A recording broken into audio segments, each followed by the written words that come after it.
ছোট ছোট দলগুলো বড় দলগুলোর সাথে জোট করে নির্বাচনে যাওয়ার একটা পায়তারা করছে। জাতীয় পার্টি একটি নির্বাচনমুখী দল। বর্তমান যে ইসি এবং বর্তমান যে সরকার তারা কতটা লেভেল প্লেইং ফিল্ড তৈরি করবে সেখানে তো সন্দেহ রয়েই গেছে। কারণ আমরা ইতিমধ্যেই দেখতে পাচ্ছি যে এই সরকার কিছুটা পক্ষপাত। তিনটি নির্বাচন অর্থাৎ বিগত তিনটি নির্বাচন 2014, 18, 24 এই তিনটা নির্বাচনের দিকে যদি তাকায় তাহলে জাতীয় পার্টিকে যে সবচেয়ে বেশি যে বিতর্কের মধ্যে যেতে হয়েছে সেটি হচ্ছে আওয়ামী লীগের দোসর, এবং জাতীয় পার্টি যেন সামনে নির্বাচন করার সুযোগ না পায় সেই আন্দোলন বা সেই চাহিদাটাও অনেকগুলো বেশ কিছু রাজনৈতিক দলের আছে। এবং এই ফ্যাসিবাদের দোসর বলার বিষয়ে আপনারা নিজেরাও একটা ব্যাখ্যা দিয়েছেন। এরপরেও আসলে আপনারা নির্বাচন নিয়ে প্রস্তুতির কথাও জানিয়েছেন। ইতিমধ্যে দুটি পক্ষ হয়ে গেছে আপনাদের জাতীয় পার্টি, এবং দুটি পক্ষই বলছে তারা নির্বাচন করতে প্রস্তুত। আপনাদের আসলে ভবিষ্যৎটা কি, কোন দিকে যাচ্ছেন আপনারা? জাতীয় পার্টি একটি নির্বাচনমুখী দল। জাতীয় পার্টি সবসময় নির্বাচন করে আসছে।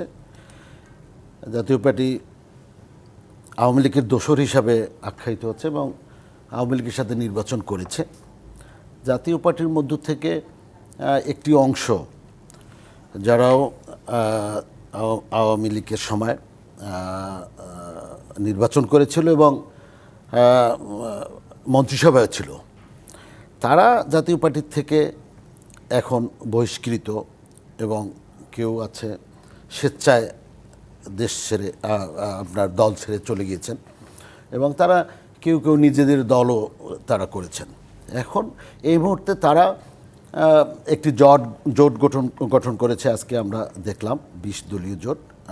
তার মধ্যে 2-4টা সংগঠনের হয়তো রেজিস্ট্রেশন থাকতে পারে, আর বেশিরভাগ দলেরই আমার মনে হয় নিবন্ধন নেই। তো নতুন এবং ফিরে আসা গ্রাহকদের জন্য নগদে চলছে ক্যাশব্যাক সহ প্রতিদিন হাজারো উপহার জেতার সুযোগ। হবে আশা আর ফেরা, সারপ্রাইজ সেরা। বাট সংখ্যায় তারা 20, ভোটের সংখ্যা কত সেটা জনগণ বলতে পারবে যখন ভোটে যাবে। জাতীয় পার্টি যদি নির্বাচনে যাওয়ার পরিস্থিতি হয় জাতীয় পার্টির জন্য এবং লেভেল প্লেইং ফিল্ড, যেটা আজকে দেখলাম জামায়াতও কিন্তু আজকে বলেছে যে লেভেল প্লেইং ফিল্ড এখনও তৈরি হয়নি।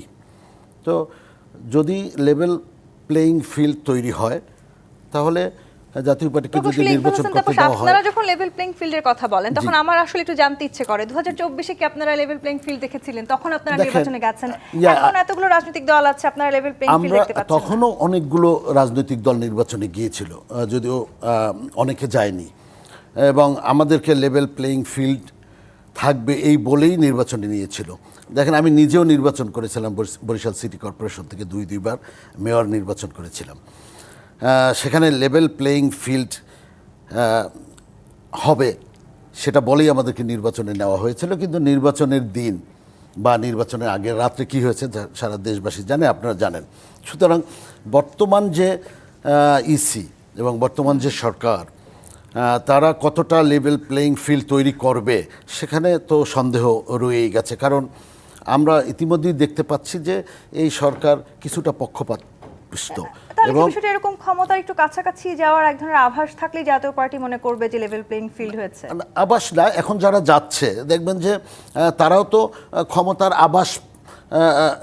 আভাস পাচ্ছেন বা ক্ষমতায় যাবেন বা বিরোধী দলে যাবেন, সেই জন্যই তারা বিভিন্ন জোট গঠন করছে। দেখছেন ছোট ছোট দলগুলো বড় দলগুলোর সাথে জোট করে নির্বাচনে যাওয়ার একটা পায়তারা করছে এবং দেখা যাবে সেটা আগামী নির্বাচনে কতটা লেভেল প্লেইং ফিল্ড তৈরি হয়েছে।